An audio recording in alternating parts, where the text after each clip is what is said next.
Okay, let's begin. So we had some examples to get through last time on mean value theorem, Rolle's theorem.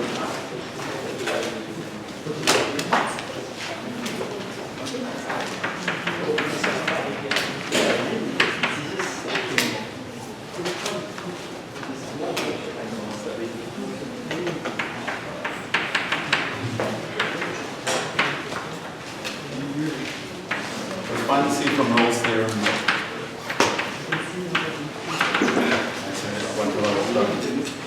Here's the function.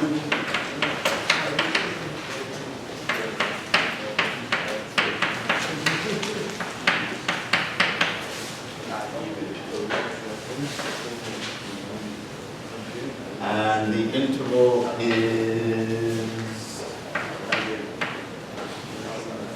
0, 1.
Let's go through those.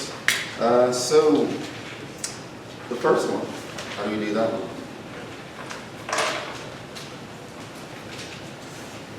What does Rolle's theorem say?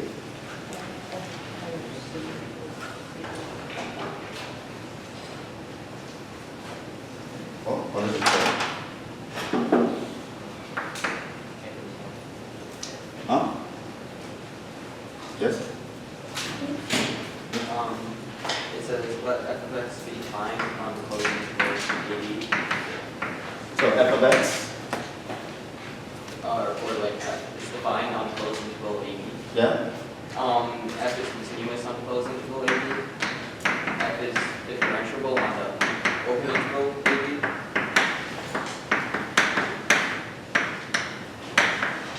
And f of A equals f of B.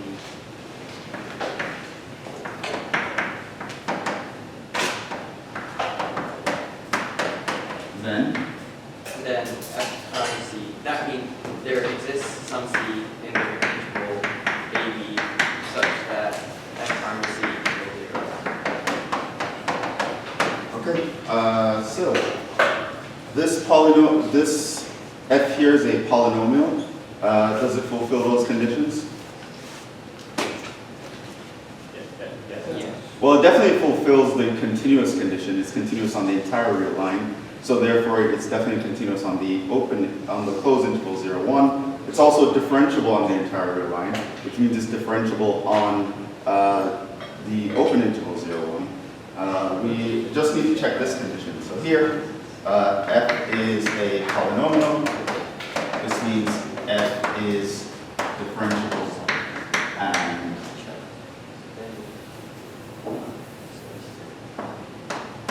continuous on 0, 1 and differential on 0, 1. Now, what is f of 0? Plug in f of 0 here, I would get 2. And what is f of 1? So I plug in 1 here. 1 plus 2 is 3, minus 3, that's 0, so I get 2. So that means my f of a is equal to my f of b, which means Rolle's theorem applies.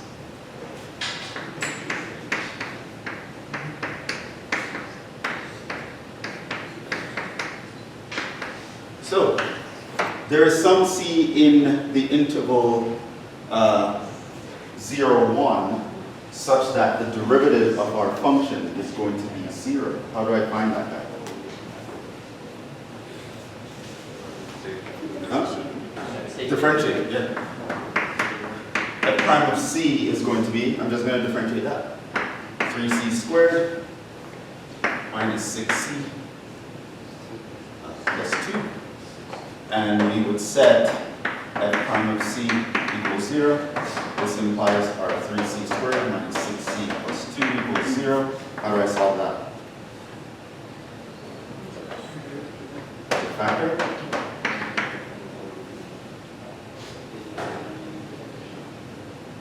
So we have 3c and c. How are we going to get that 2? You need 2 and 1. If you put the 2 here and the 1 here, you would get 6 and 1. Can't get to minus 6 with that. Put the 2 here and the 1 here, you would get 3 and 2. Can't get 6 with that, so it doesn't factor. What do we do? It doesn't factor. Panic, give up. No. Use quadratic formula. Minus b plus or minus the square root of b squared minus 4 times a times c all over 2 times a.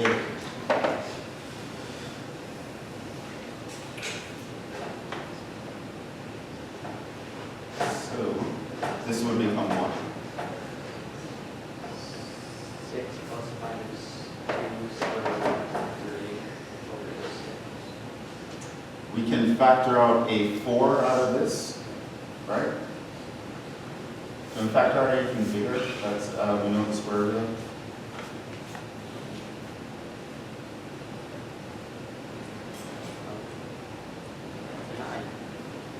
Huh? 9. Yeah, but 9 can't get out of this one. Yes.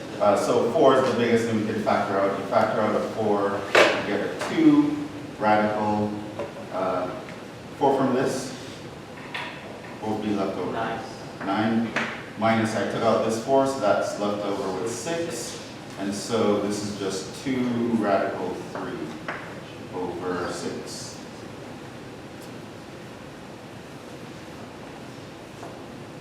So that's going to be 1 plus or minus radical 3 over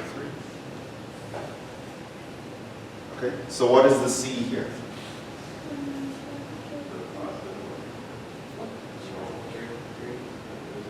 Huh? So we have c is equal to 1 plus rad 3 over 3. Or we have c is equal to 1 minus rad 3 over 3. Huh? You take the 1 minus. Why do you not take this one? It's not in the interval. It's larger than 1. So here, you reject. It's not in the interval. The theorem guarantees our c lives here, and that c does not live there. So 1 minus radical 3 over 2 is going to work. And I know that's in the interval because radical 3 is less than radical 4. Radical 4 is 2, and that would give us 0. We'll hit 0 at radical 4, but we're smaller than that. So we're subtracting something that's smaller than 1 from 1. It's definitely some number between 0 and 1. So that actually works. That is our c. That is the guy we want. We know he had to exist because Rolle's theorem, and we proved that that exists. Let's look at the mean value theorem. What does the mean value theorem say?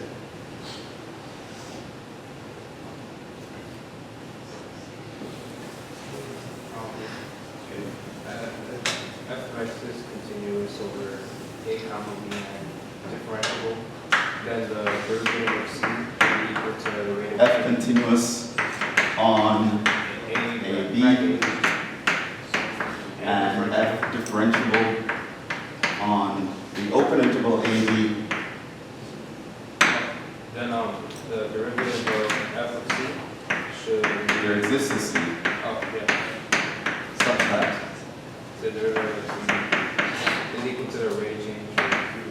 the average rate of change. F of B minus F of A over B minus A. So you need to make sure you know that statement.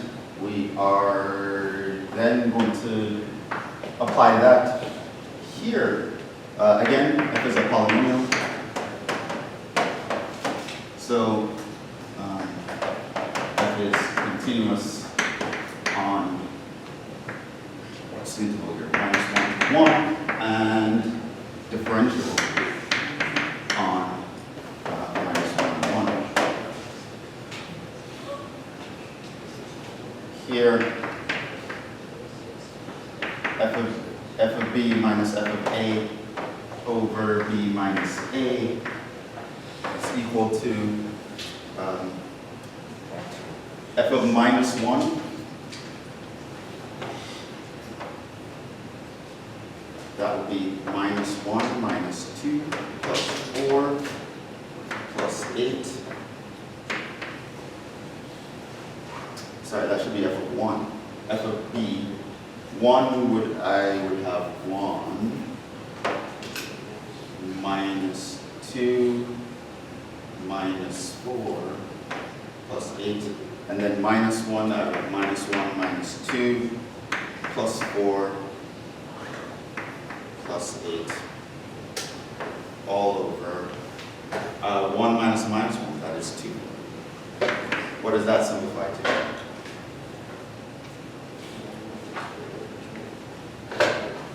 So that's -6 plus 9, this is 3. And this one over here is 12 minus 3, that's 9. So this is -6 over 2 minus 3. Is that right? Yeah.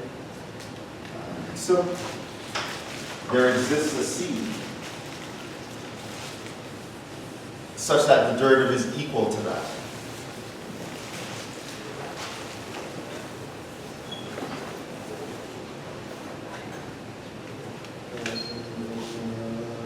F prime of C here would be 3C squared minus 4C minus 4. We're going to set F prime of C equals 2 minus 3. This implies 3C squared minus 4C minus 4 equals -3. This implies that 3C squared minus 4C minus 1 equals 0. Does that one factor? Let's try it. 3C, C has to be 1 and 1. Can I get to a -4? Well, if I do a -3 and a -1, that will get to -4, but that will give me a +1 here, so it doesn't factor. So then we are going to do C equals -b plus or minus the square root of b squared minus 4ac all over 2a. We can factor out a 4. This is actually going to be a complete square, right? So if I factor out 4, I get 4 minus 3, which is a 1. So this just simplifies to it's a +1. It's a plus. It's a plus because of this. It's not so nice. I would get a 2 radical 3, radical 5. Right? Because I factored out a 4, so that's going to be our 2 outside the radical. I'd be left with 4 plus 3, 7 over 6. So that would give me 2/3 plus radical 7 over 3. So I have 2 possible C values here. Do both of them work? Do one of them work?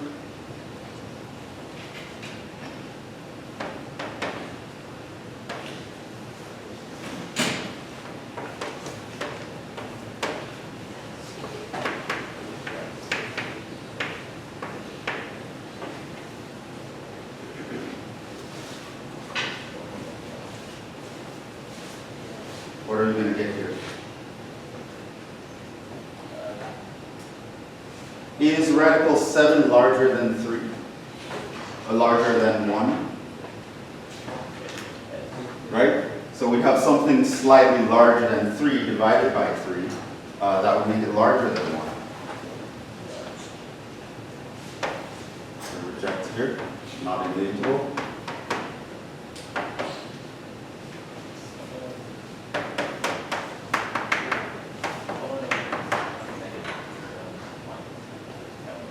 And so now our radical 7 is what?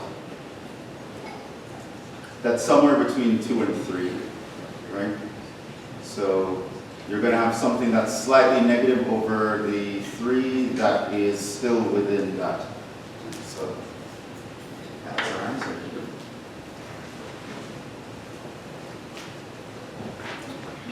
That is the value that satisfies the mean value theorem. Let's look at 3.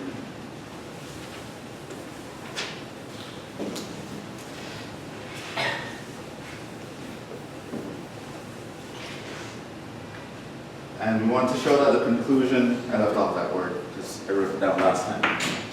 Show that the conclusion of the mean value theorem fails for this function, and that is here if I look at f of t minus f of a over b minus a, I would have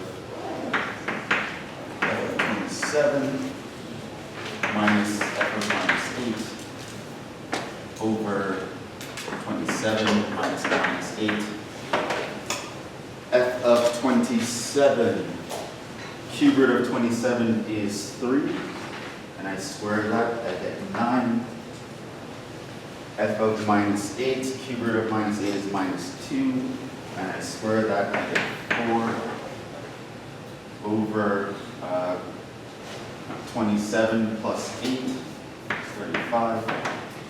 That is going to be 1 over 7.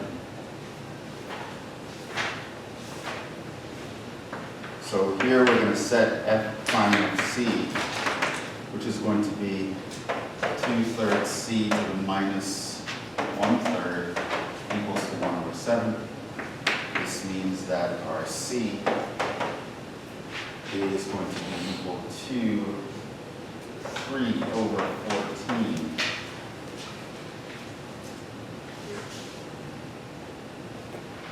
And we are going to take that to the minus 3. So that is going to be 14 cubed over 3 cubed.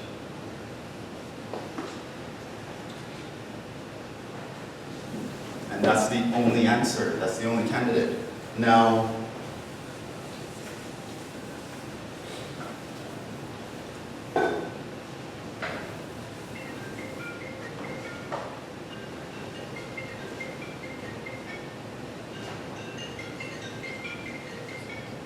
how big is 14 cubed over 3 cubed? Is that larger than 27?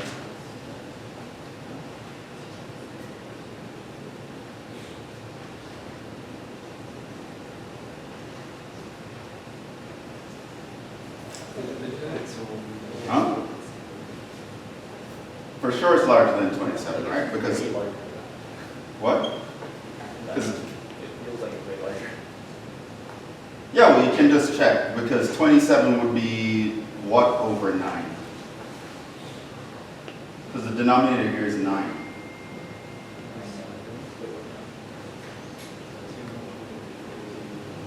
So the thing is 20, what?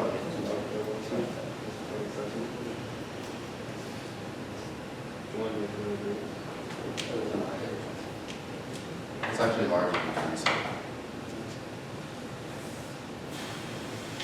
Which means no C satisfies the MVT. What's the problem? Outside of the domain. Huh? It's outside of the domain. Well, the mean value theorem says there should be a C in our open interval such that the derivative is equal to the average rate of change. It doesn't work here. Why not?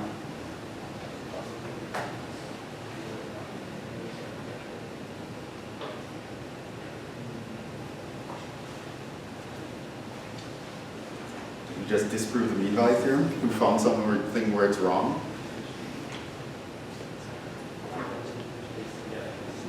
Huh? Come again? X to the 2/3 is continuous everywhere. So, process of elimination. F prime does not exist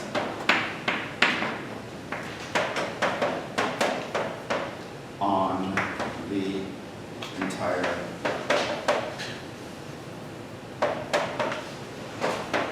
-827. Namely, notice that F prime has a negative power, which means whenever you are passing over 0, that's going to be a problem. And 0 is included in here.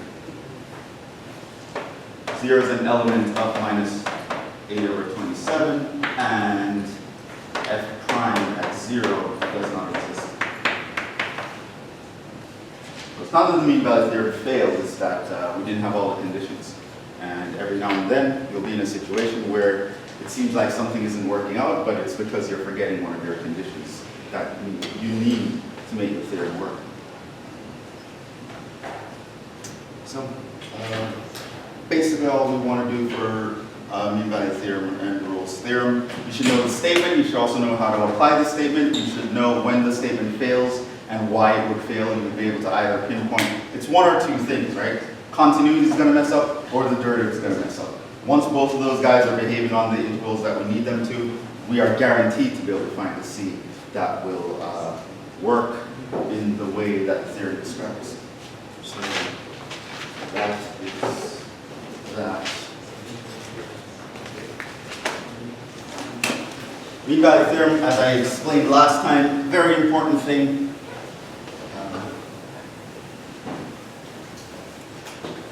It implies the fundamental theorem of calculus, and I'm definitely going to test you on it.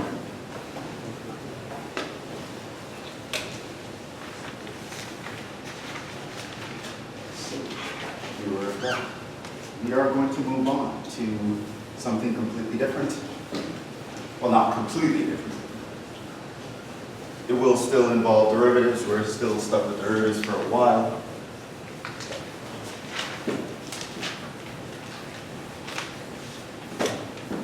For the moment, we're going to turn our attention to graphing, features on a graph, and why do we care about these? So, let's talk about that.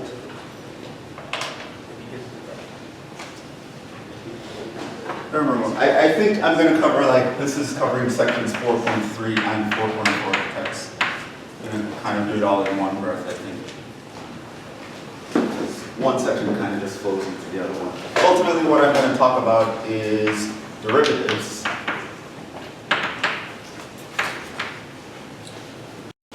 And the shapes of graphs.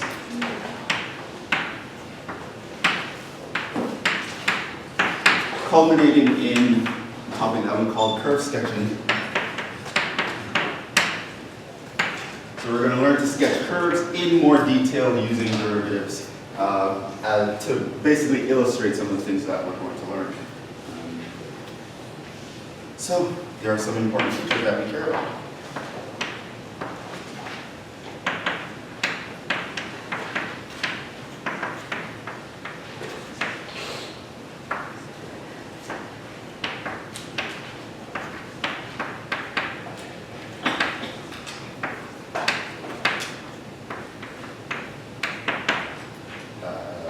Things like, for one feature, increasing. Where's the graph increasing? Where's the graph decreasing? We care about where the extrema are.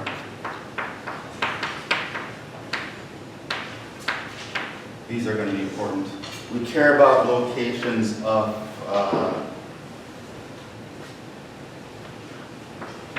properties such as concavity.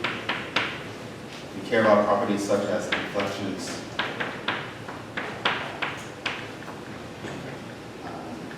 We'll also tend to care about properties such as asymptotes. And all aside aside from asymptotes, the derivative is going to help us figure out all the other ones. So I think we're just going to take these one by one. I'm going to describe what they are and then tell you how derivatives tell us about them. So let's move on. Increase and decrease.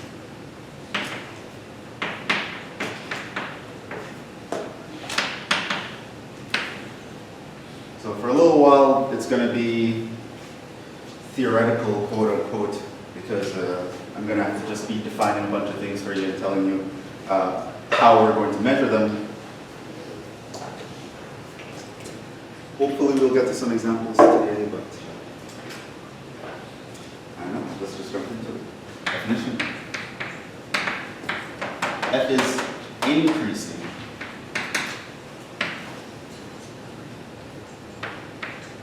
On an interval I if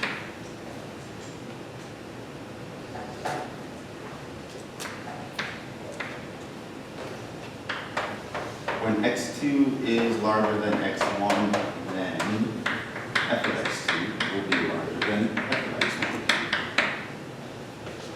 on I. So this is what increasing means. Larger x values lead to larger y values. We call a function that exhibits this behavior on some interval. You know, assuming the function is continuous and nice and all that, it is increasing, i.e. f moves up as you go from left to right.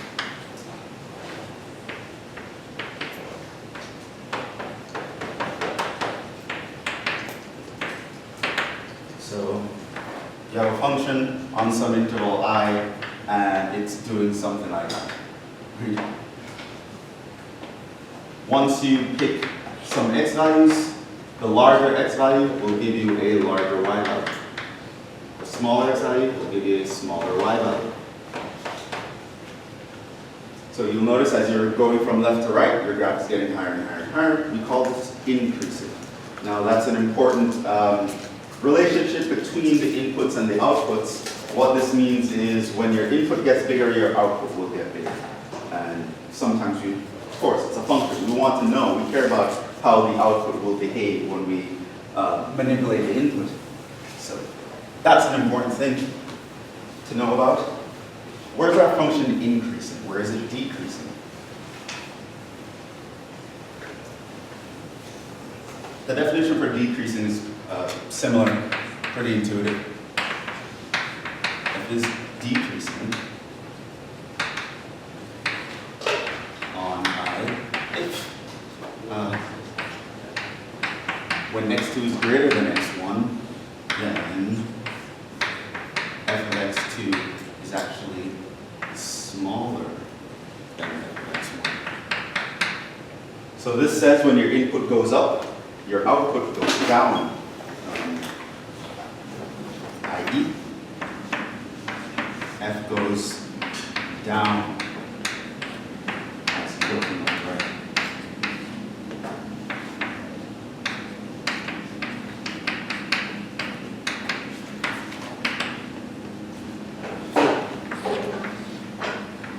That does like that. So let's say this is your interval I, and you have x2 and you have x1. The y value for the x2 is going to be smaller than the y value for x1. And this tells you that your function is decreasing.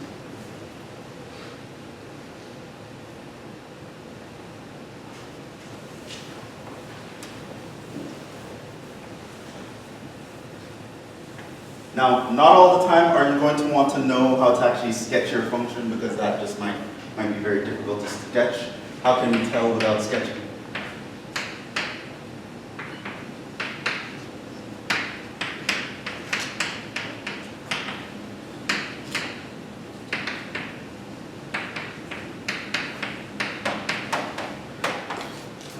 Well, assuming f prime exists on I,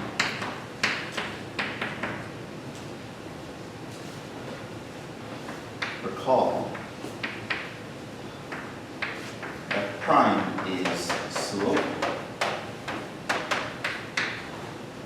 So now, basically what we can do is we can actually describe increasing and decreasing in terms of slope. What do you think the slope is here if I were to plot a tangent line at any point? The slope would be positive. Versus here, if I were to plot a tangent line at any point, the slope would be negative. And therefore, I can talk about increasing and decreasing, assuming my function is differentiable on the interval, which means it's also continuous on the interval. I can talk about increasing and decreasing purely in terms of the derivative. This leads to, if f prime exists on I,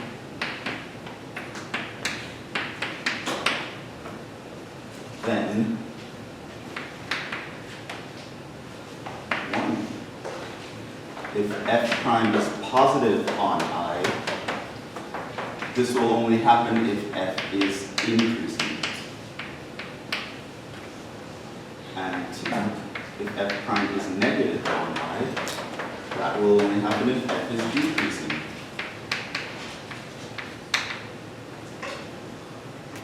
So that's an important thing for you to know. How the derivative talks about increasing and decreasing. The derivative gives you slope. When the slope is positive, you're moving up. If slope is negative, you're moving down. So that actually just makes a lot of sense. And we can actually define increasing and decreasing in that way. Whenever our derivative exists, we say f is increasing if the derivative is positive. It's decreasing if the derivative is negative.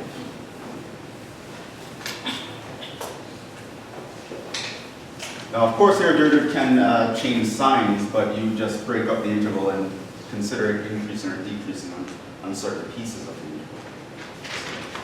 That's that. Not really much to talk about. That there. Let's talk about extrema. More specifically, local extrema. We know how to deal with absolute extrema already on some interval. That's the closed interval method. Now we're going to learn how to find local extrema, maximums and minimums. So again, assuming f prime exists,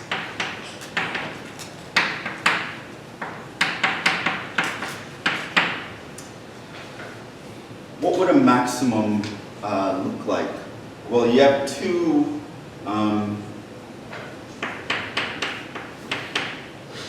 kind of things that can happen.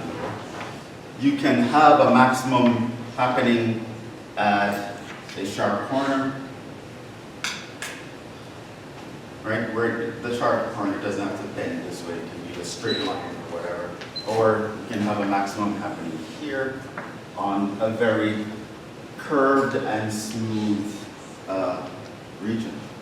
Now, one thing you're going to notice with these two is if we were to look at the interval where this point actually happens, call this point x naught. Notice what you'll have here is that on the left side here, your f prime of anything over here is positive, it's increasing. You'll notice over here that your f prime is negative, it is decreasing. So you are approaching some point where you're increasing on the left of that point, you're decreasing on the right of that point, and at that point you actually exist, f is continuous. That gives you a maximum. Notice here, I want you to notice that f of x0 exists, but f prime of x0 does not exist. So the derivative happens to exist everywhere on this interval except at the point x0. Another way that a maximum can happen is if you're like here, and again, if I call this x0, on the left, you would still have f prime is positive, it's increasing. On the right, you still have f prime is negative, it's decreasing.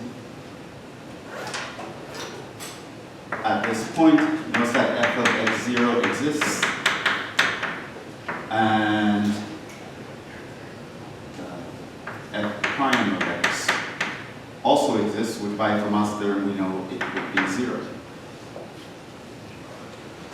So we saw this before. Maximums and minimums can occur when the derivative does not exist, and they can also occur where the derivative is 0, may or may not. We have to actually test for them. And in fact, in this section, this is one of the things I want to do is actually tell you how to test for them. But you can have maximums occur in these two main types of ways when your function is continuous. I think that's, in fact, what I meant to type here, when f is continuous. Because we can actually hit a max when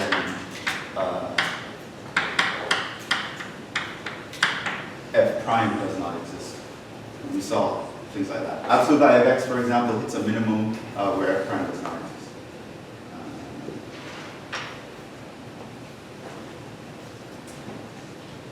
So notice here, these are ways to find a local max. You can realize that local mins will behave somewhat similarly. So if you're worried about local mins, well, it could happen in a way such that the derivative does not exist at the point where the minimum is. It could also happen in such a way that the derivative is 0 where the minimum occurs. Right? So the tangent line exists here, you can zoom in and it looks like a straight line. Or you can zoom in and it doesn't look like a straight line, but you hit a minimum. And again, you can start to examine the derivative at this point. Say it's 0. You'll notice that the derivative is negative on the left side because it's decreasing to the minimum, and your f prime will be positive on the right side. You have to increase away from the minimum. So if you decrease to hit a point, and then right after that point you increase, you would have hit a minimum point. Similar thing will happen here. That's x0. Notice that the derivative is negative on the left, decreasing to the point, and your derivative is positive on the right, increasing to the point. So once your function is actually continuous, this is how a max or a min will occur. You will notice also here that your f prime at x0 does not exist. But of course your f is continuous there, so your f of x0 exists. Here, your f prime of x0 is 0. F of x0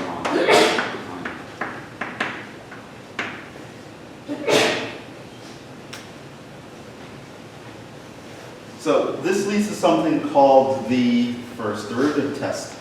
How do we actually test for increasing, decreasing, and pretty much at the same time actually locate local maximums and minimums? We can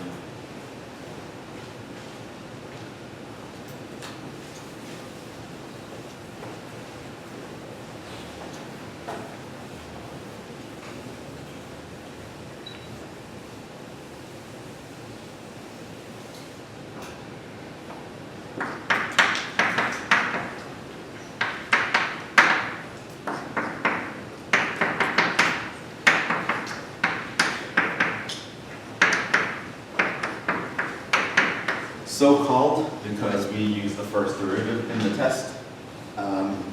So at this continuous on some interval I,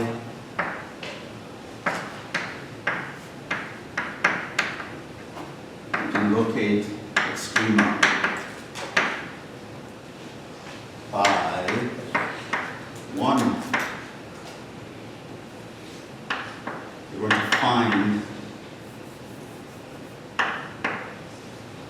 well, what kind of point do we call it when the derivative is undefined or the derivative is 0? Critical point. Find the critical points.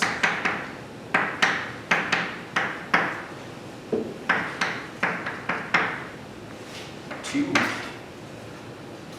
You are going to test the intervals.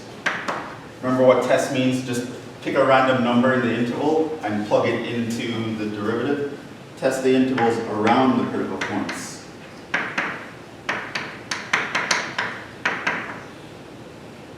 In the derivative.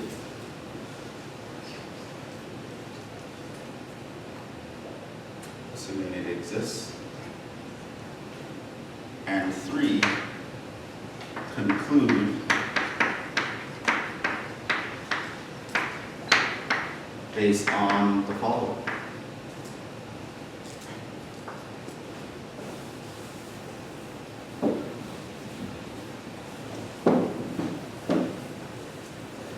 So there are two main situations that you would be concerned with here when you're looking for extrema. One, so let's say x naught equals critical point. So here's your x naught. Okay. So you actually just draw the number line, you write that on it. You will write f prime here to remind yourself I'm plugging into the derivative, not the original function. And you're going to pick a random point on the left and on the right of each critical point. You're then going to plug that guy into the derivative and this guy into the derivative. And if you get a positive over here and a negative over there, then what that means is your graph is increasing on this side and it is decreasing on that side. And what that means, if your function is continuous at this point, that will actually lead to a maximum.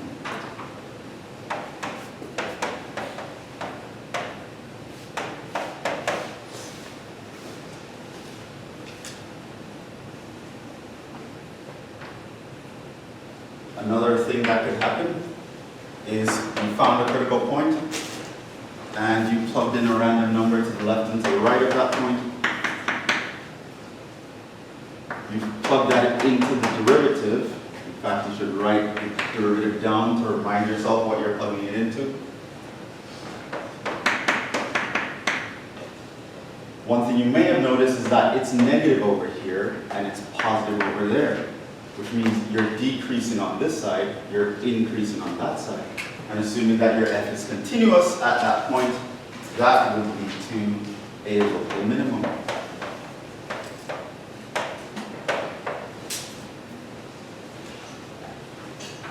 Let me recopy that because there's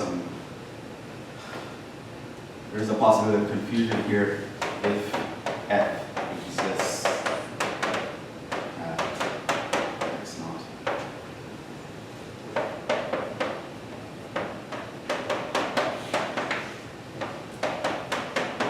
So if there was a hole at x naught, right, which is why your derivative does not exist, then it's not a minimum either because there is no point there to actually attain the minimum.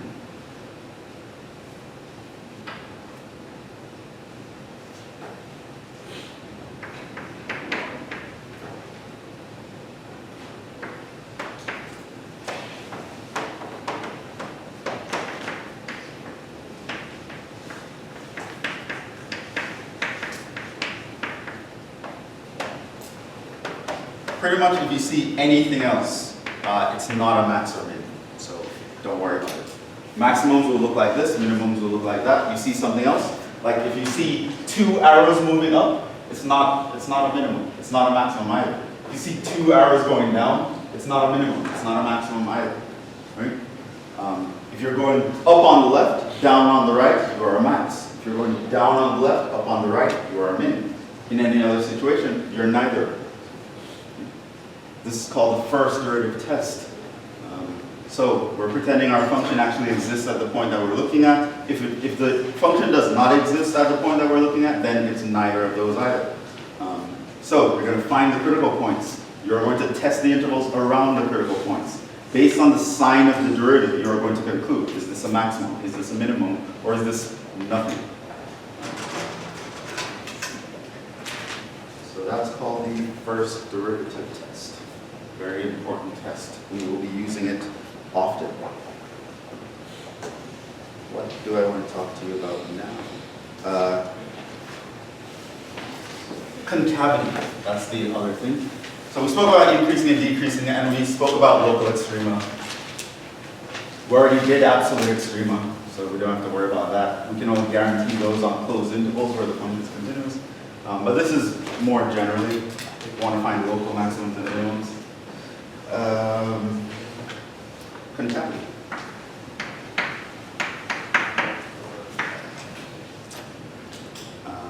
There are two kinds.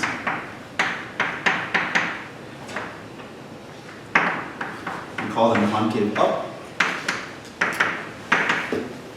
and concave down.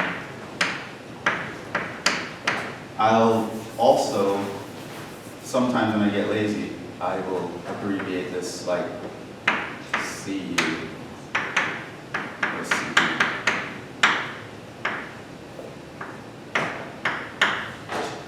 Concave up or concave down. Let us actually define these things.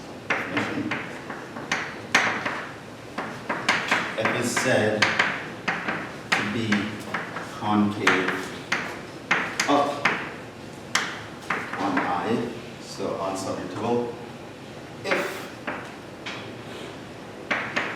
it always lies above its tangent line.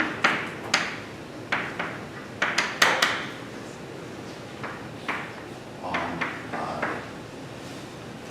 functions that have this behavior, we call them concave up.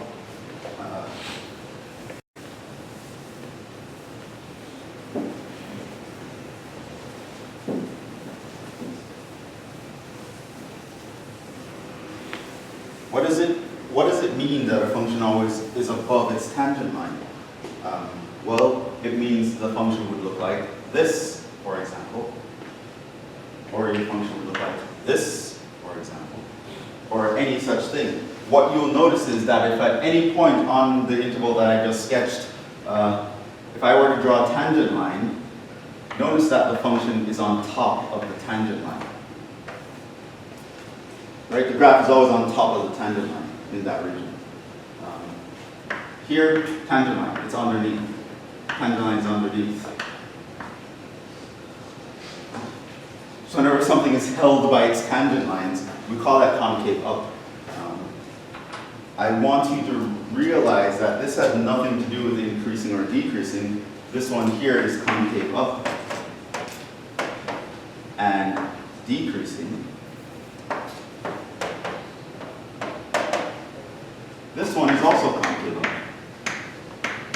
but it's increasing.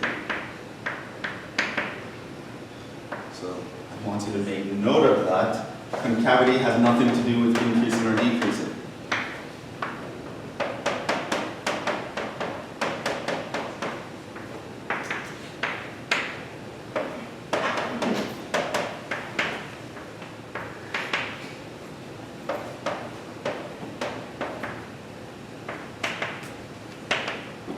It has to do with shape. Notice that I just, once I define a function so that it's always on top of its tangent line, it will necessarily have a certain shape. It will have a certain way of curving that we call concave up. What you'll notice is that it'll kind of shape like a smiley face. Right? Concave up. You're up, you're feeling happy, you're positive, you're smiling, concave up. So there's a mnemonic for this. We say concave up like a cup. It's concave up like a cup, right? You have to be like this in order to hold water. You're like a smiley face, you're happy, you're positive. Second derivative is positive, which is what is how we can actually define it.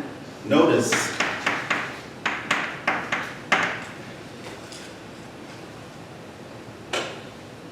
looking again at the tangent lines, what is actually happening to the slopes? This tangent line has a very steep negative slope. Less steep negative slope. Lesser still negative slope. Less negative slope.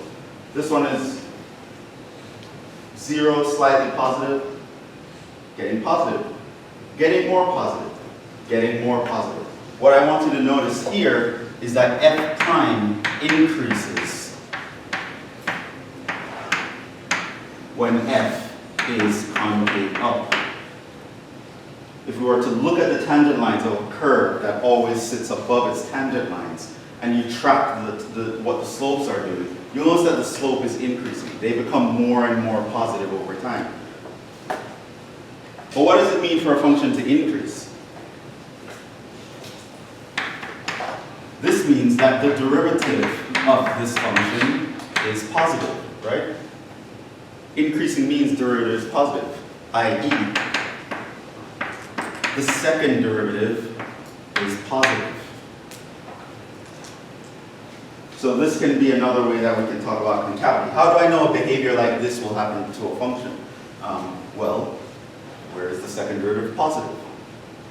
Whenever the second derivative is positive, that means the first derivative is increasing, which means your graph will always be above its tangent lines.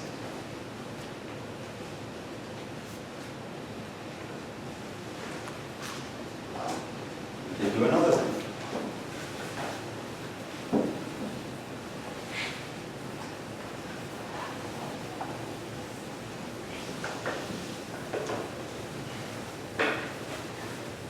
So that's concave up. Concave up like a cup. Up like a cup.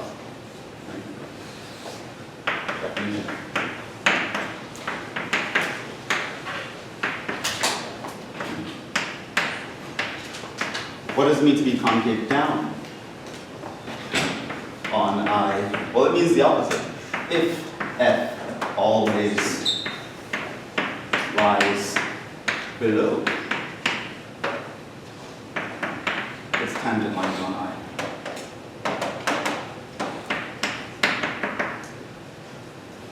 So that means I look like this, or I look like that. You'll notice that here, if I were to plot tangent lines, they're always on top. They're always above the function. Over here, plot tangent lines, they're always above the function.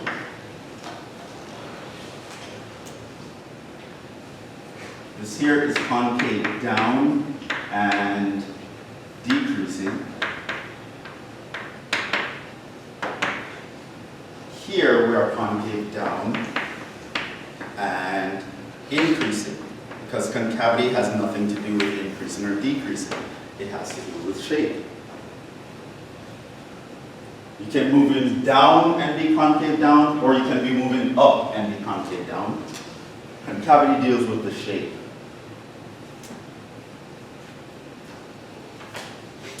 And there's a mnemonic for that.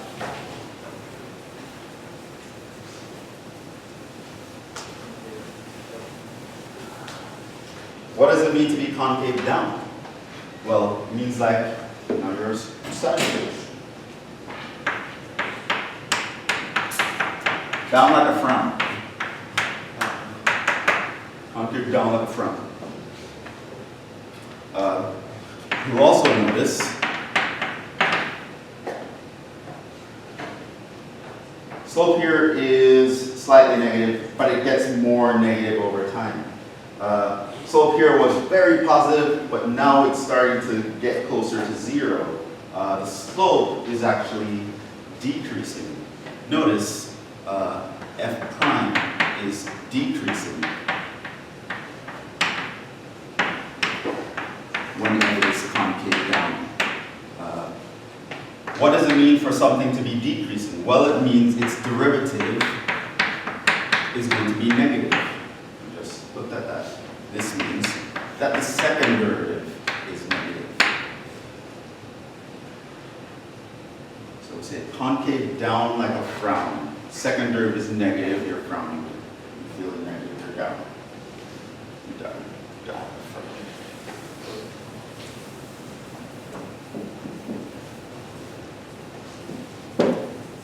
So that's concavity.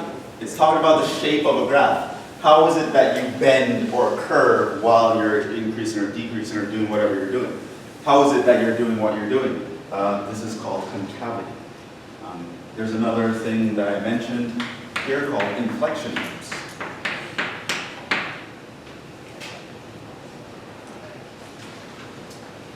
More, let's call it inflection points.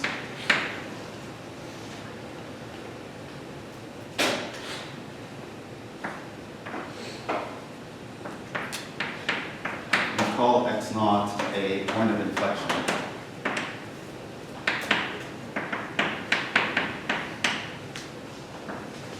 Of f. If f is continuous at x naught and f double prime changes sign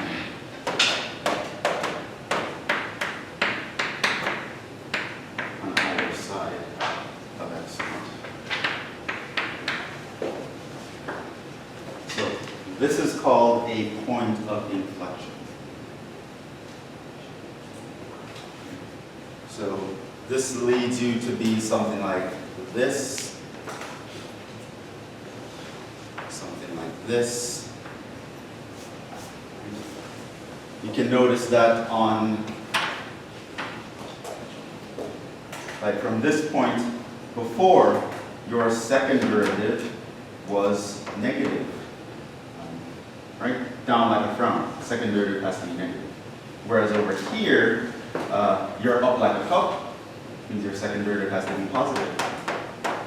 So at this point, we came from a situation where our second derivative was positive, negative, and we switched to a situation where our second derivative is positive. Similar thing happens here. On that side, our second derivative is positive, and on this side, our second derivative is negative, right? So a point where that switch is made, like before this point, second derivative was one way, after this point, it's another way, right? That point is called a point of inflection. These points are very important.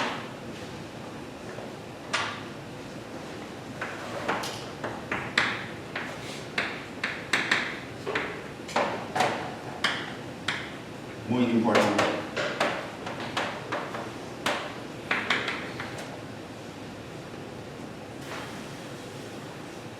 Why are they important? Why? Why do we care? Why are you bothering me with this Jhevon so early in the morning?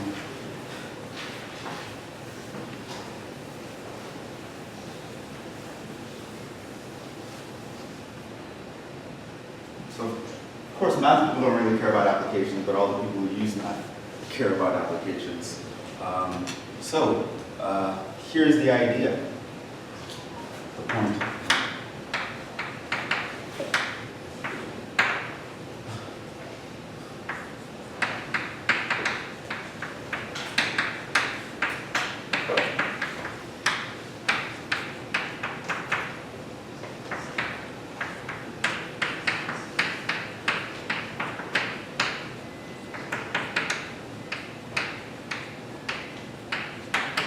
It's not the function or its behavior that's important. It's what the function represents.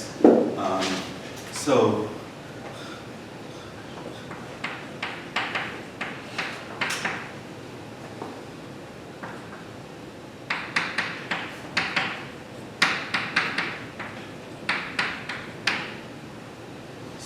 let's say we are looking like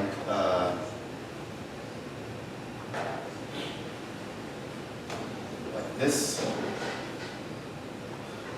versus like this versus this versus that. So here I just drew a bunch of concavities and inflections in various situations. Now,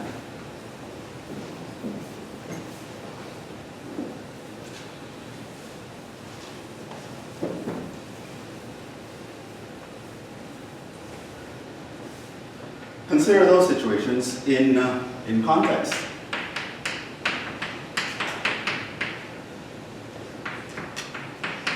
Say these are all of f of x. So this is just some function in context of f of x being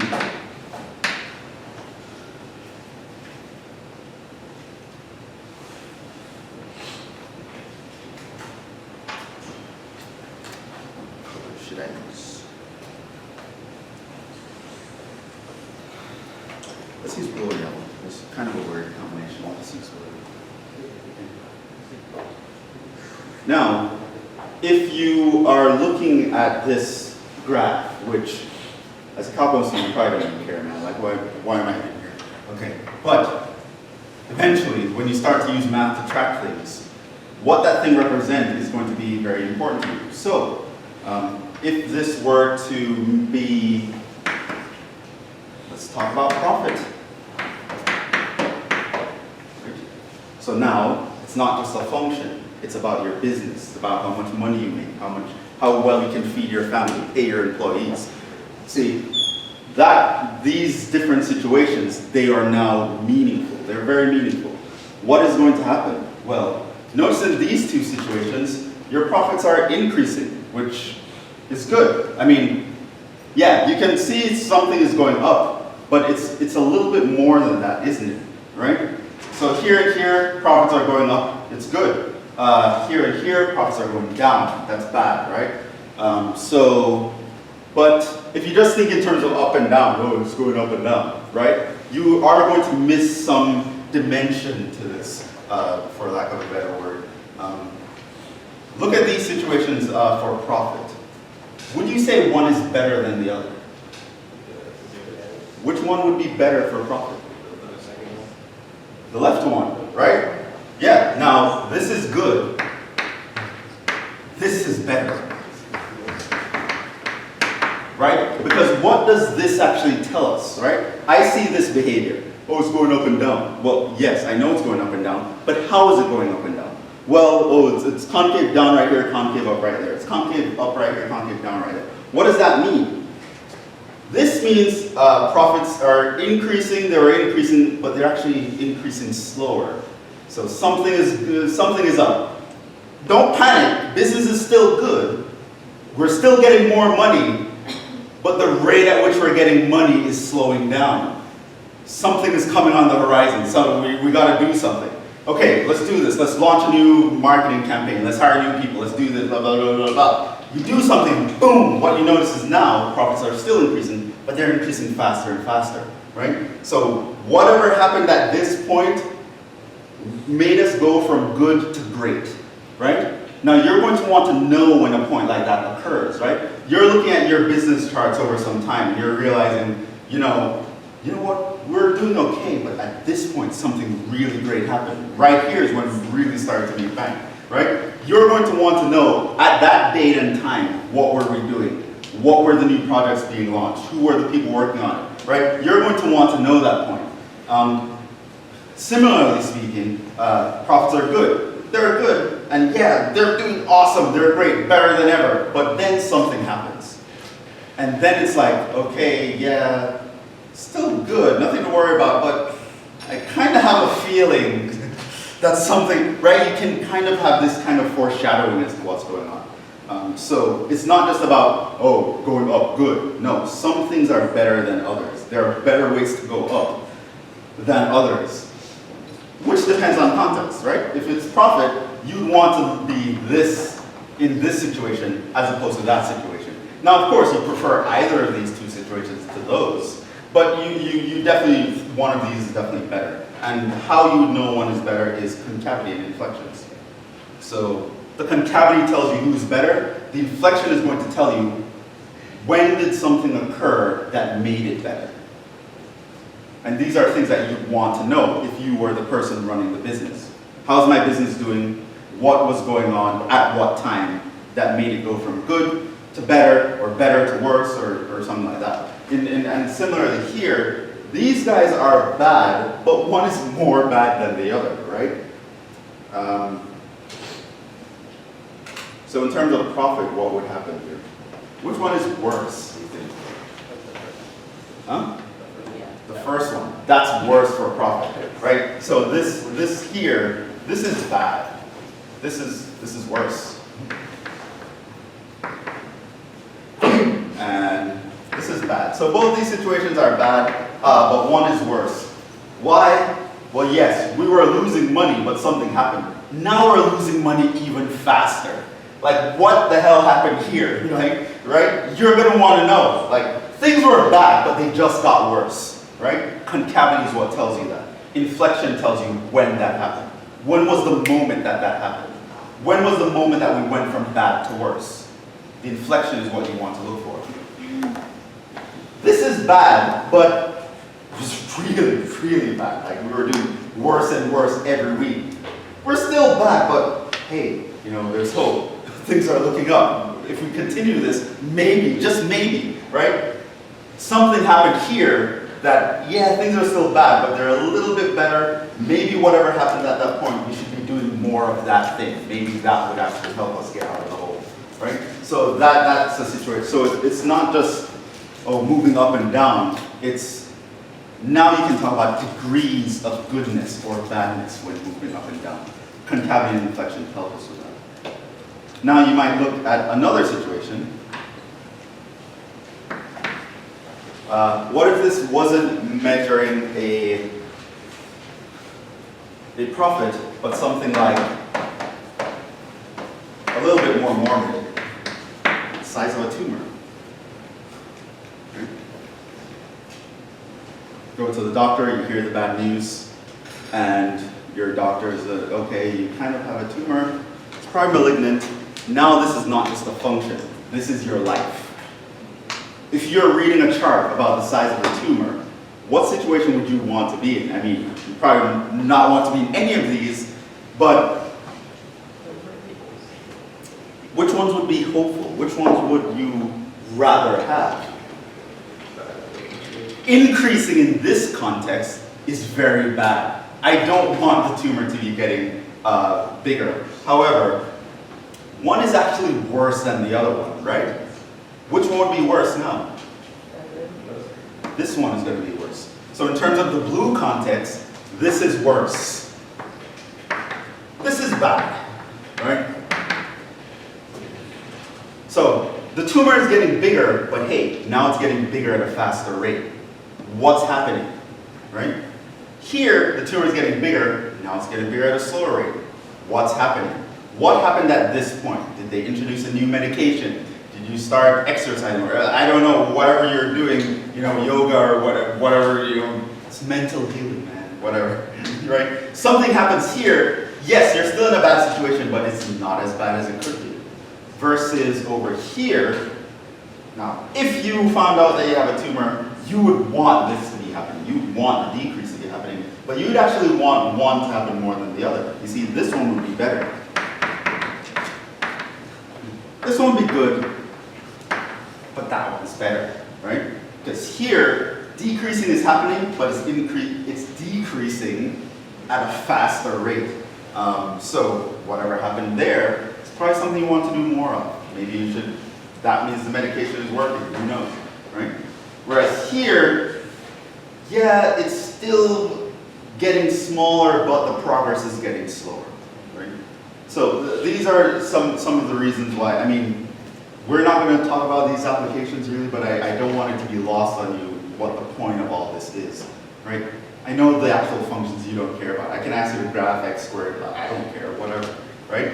But the function is not the important thing. It's what the function represents is the important thing, right? You are going to be in context where that curve on the page has meaning to you. And you're going to want to know what is good, what is bad, what is worse, what is better, right? You're not going to just want to know we're okay or we're not okay. You're going to want to know how are we okay? Are we getting better even though we're not okay, right? When you start to ask questions like that, concavity is what answers the questions. And when you want to say, well, there was a change in how okay we were, when did that happen? The inflection is going to tell you when that happened. So these things, they are important. And we're mostly going to be sticking with calculations, but I wanted to appreciate when you're actually looking at a graph and it exhibits these behaviors, it has meaning. This leads us to another test, which I'm probably going to want some space to talk about. Let's do it over here.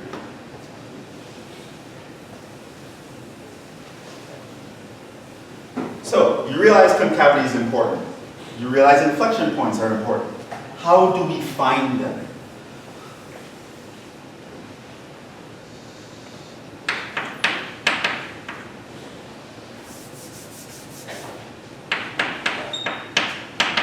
Well, we know the second derivative affects these, knowing that f double prime shows concavity leads to what's called the concavity test.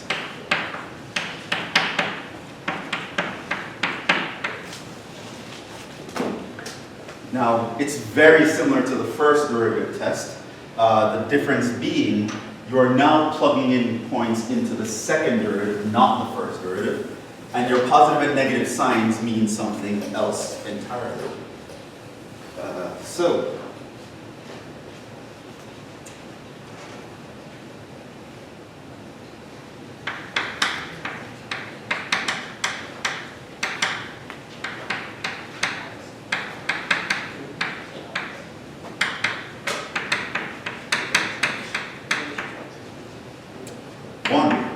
You're going to find the second derivative. And technically what this is, it's finding the critical points of the first derivative, but that always confuses people when I say first derivative. So I'll just say it plainly. Find where f double prime equals 0 or undefined. Okay? So it's like you're finding the critical points of the first derivative as opposed to the original function. So to find the critical point, you take the derivative and you set it equal to 0 or undefined. 3.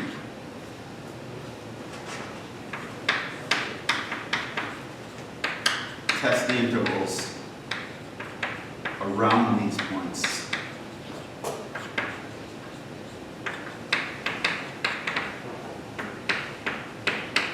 Include based on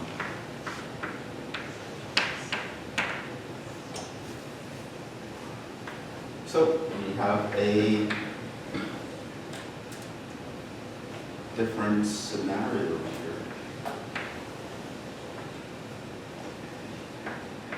So now we're testing in f double prime. And x naught is point where f double prime equals 0 or undefined. So let's say that's my x naught, plotted on a number line. I'm going to test in the second derivative. I'm going to pick a random point over here, call that x1, pick a random point over here, call it x2, and I'm going to measure the second derivative at x1, measure the second derivative at x2. Now, one situation you can should end up in is it's positive here and it's negative there. Now, once your second derivative is positive, what that means is concave up like a cup. Your graph is shaped like this. Don't draw an arrow like that because it's not necessarily increasing. Draw a smiley face. Concave up like a cup. Whenever it's negative, concave down like a frown. So that's what that means. Right? It might be increasing or decreasing in these regions, I don't know. I use the first derivative to talk about that. The second derivative tells me about shape. Is it a smiley face or a frowny face? Now, of course, here, whenever that happens, your second derivative switch signs. It switched from positive to negative. This means x naught is an inflection.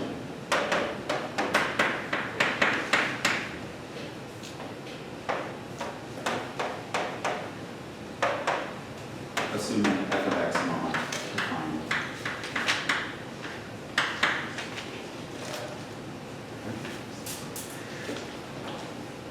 Another situation, I could test a random number here, test a random number there, I can find the second derivative, and I can find that it's negative. Or I can find the second derivative over here, find that it's positive. What that means here, second derivative is negative. It's negative if you're looking down, down like a frown. Concave down like a frown. Here, positive, up like a cup. Concave up like a cup. And in this situation, it is still an inflection point.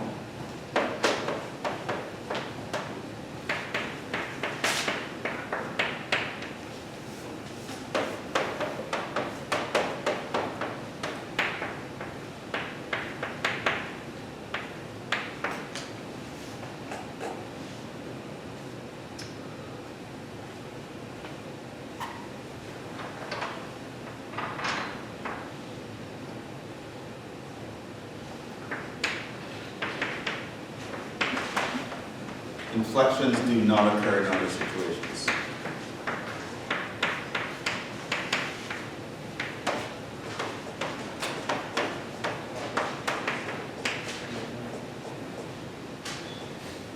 Situations.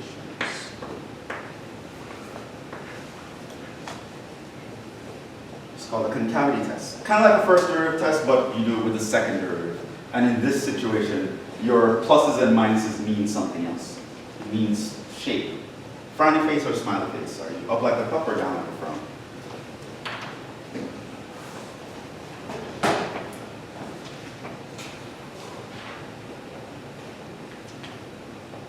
There's another thing I should tell you about here, which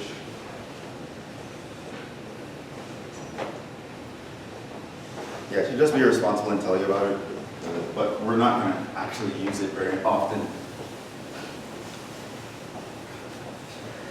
You might see it in your homework, but pretty much in any situation where you'd be able to use this on a quiz or a test, it would not be necessary because of what you would have had to have done before that. So, to be responsible.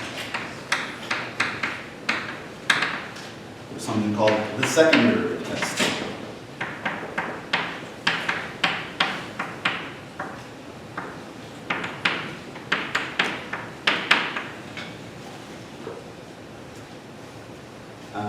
This one is to actually locate extrema, so maximum and minimums. You can actually use the second derivative to talk about that in a very particular circumstance. Assuming the nice case of Fermat's theorem, it holds, assuming f prime at x naught is 0, f continuous, then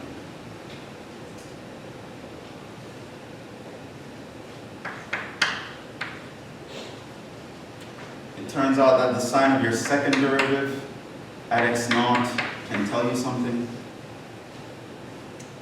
If your second derivative is positive versus second derivative is negative. So one of these will tell you about a max, the other one will tell you about a min. So you're at a point where the first derivative exists, it's actually 0, your function is continuous, and you find the second derivative at that point, which means you don't really have to test an interval. You just plug in one point into the second derivative. If your second derivative is positive, do you think you get a max or a min?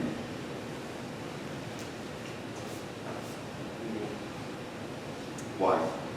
Because the rate of change of the function is getting more positive as you approach the minimum. So it's like, Yeah, but I'm talking about at the point, I'm not approaching that. So this actually means that there's a local min at x naught. And the reason is because it means you're concave up like a cup. If you're shaped like that and your derivative is 0, you have to look like that. You have to look like a cup holding water. That means you're a minimum. Whereas here, concave down like a frown. This will give you a local max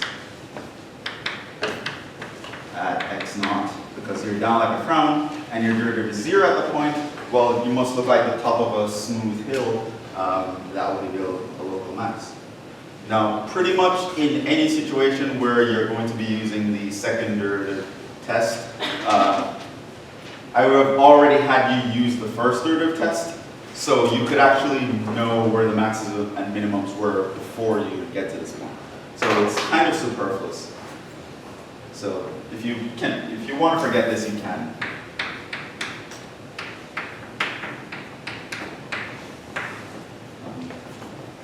But it's the thing I'm supposed to tell you about to be responsible. You know, it's calculus class. You have to have heard about the second derivative test at some point. But it's really unnecessary for us.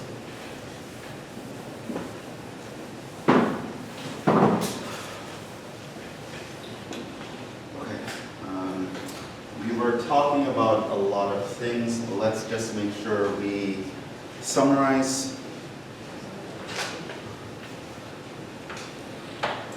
Ultimately, what we just said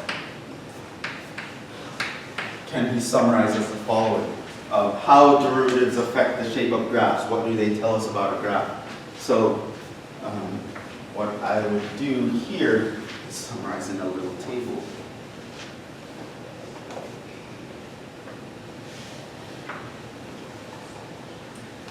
Let's talk about the type of function. Let's talk about what it tells us.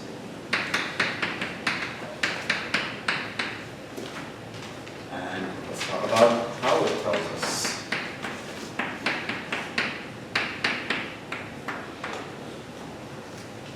So I look at my original function f of x, right? Y equals f of x. So someone gives you a formula. What are they telling you? What does f of x describe?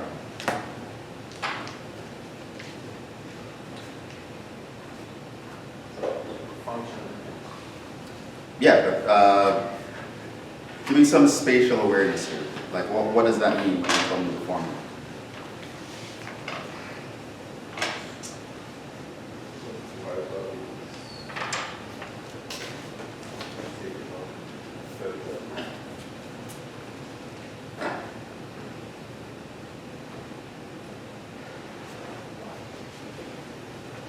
It tells us location.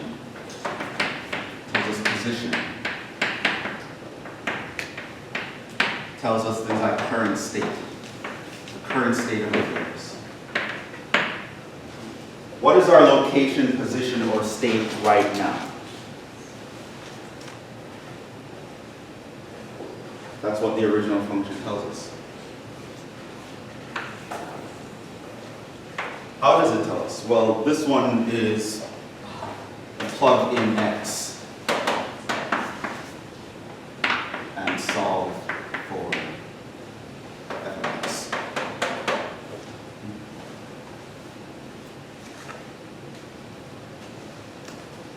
So what does our profits look like? Y equals x squared. What does that mean? At any given point, I can calculate the profit. I know what the current state is. Right? On day 2, the profit is going to be 4. On day 3, the profit is going to be 9. That's the current state. How do I know what it is on day 11? I would plug in 11, compute it based on the function, it will tell me my current state. What does the first derivative tell us about that? Huh? Tells you about increasing. Of course, it tells you about decreasing. Anything else you can figure out from the first derivative? Max? Oh, there. You can find out about max and min, the local variable. Right? A max happens when you're increasing on the left, decreasing on the right. Min happens when you're decreasing on the left, increasing on the right. So once I can tell you about increasing and decreasing, I can automatically tell you about max and min. How would you know about increasing, decreasing, max and min? How do you actually use the first derivative to tell you that?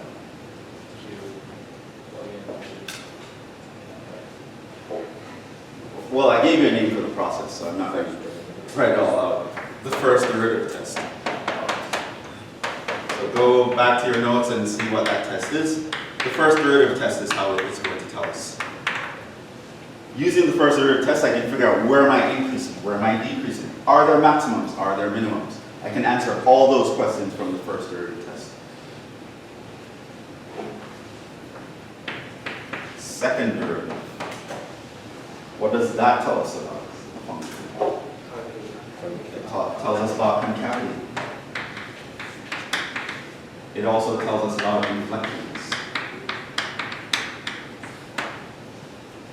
Are you concave up or concave down? Is there an inflection point? Is there a point where I switch from concave up to concave down? Or vice versa? Is there a point where I switch from concave down to concave up? The concavity test will tell us that.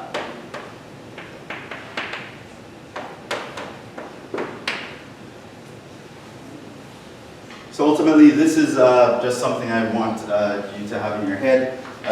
What does the function tell us? What does the first derivative of a function tell us? What does a second derivative of a function tell us? And I did this before, so this is just like extra. But I'll just mention it again because it's a very common application.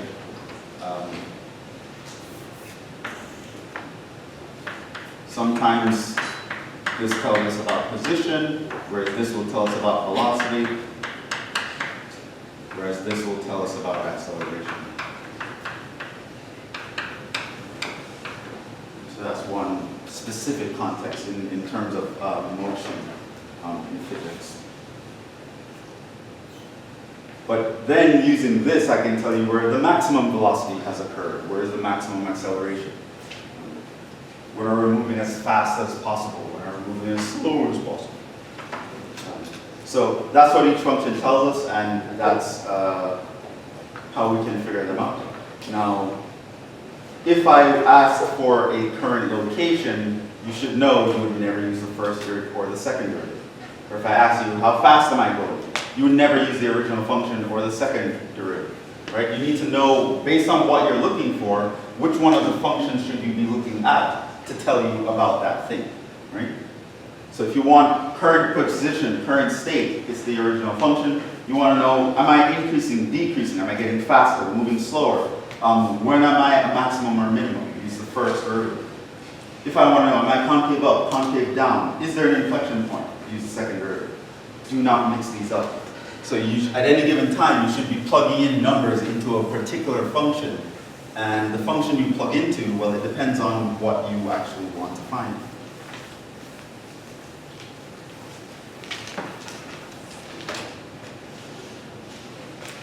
And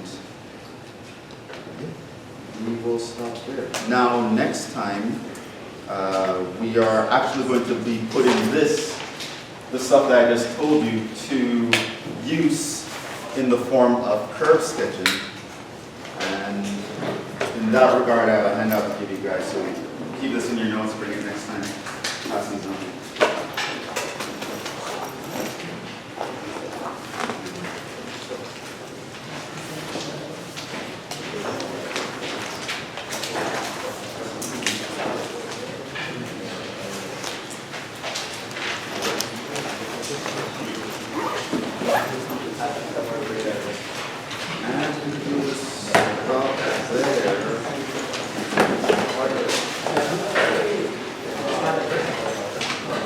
Make sure you get a handout.